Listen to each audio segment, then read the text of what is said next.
The slow-moving storm centered far out in the Atlantic Ocean dropped more than a foot of snow on parts of New England, caused coastal flooding in Massachusetts and turned the morning commute in the region into a slushy crawl.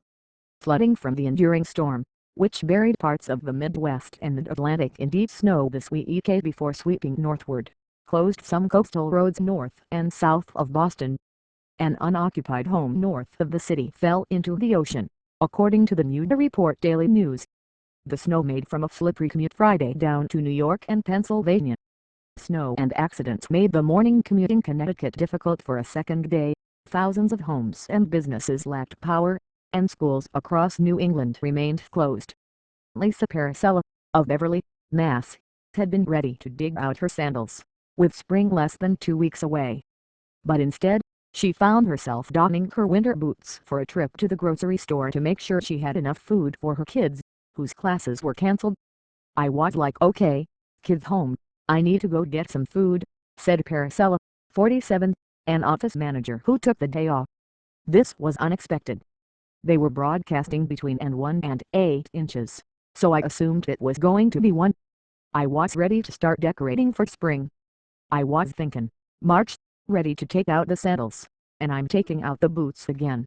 Beverly got off comparatively easy, with just 6 inches of snow early Friday. Some parts of the state had more than a foot of snow by mid-morning, with more expected before the storm peters out early in the afternoon. The winter storm warning remains in effect until 1 p.m. In Scituate, Mass., a shoreline town about 20 miles south of Boston, Police Chief Brian Stewart breathed a sigh of relief Friday morning after high tide. The town got some coastal flooding almost always during major storms, and roads were closed under 2 to 3 feet of water. "It's coming over the usual spots," he said. "I would say we were fortunate because at this point we have no reports of injuries or major damage," he said. Residents of coastal roads evacuated voluntarily, with about 10 staying at the town shelter and the rest filling up the local hotel, he said. In Whitman, Mass., which had gotten nearly a foot of snow by 10 a.m., Maureen Chittick's house was one of those that lost electricity for a while. Her grandchildren Nicole Clark, 15, and Garrett Clark, 13, came inside for an old-fashioned game with marbles after shoveling the snow out of her driveway. "I was shoveling and I saw purple flowers underneath," Nicole Clark said. "I thought to myself, summer is never going to come. I just want summer. Bring on the hot." The beach. On Cape Cod, where the storm was expected to be mostly rain, officials worried about beach erosion. The area suffered extensive erosion from Superstorm Sandy in October and a major snowstorm last month.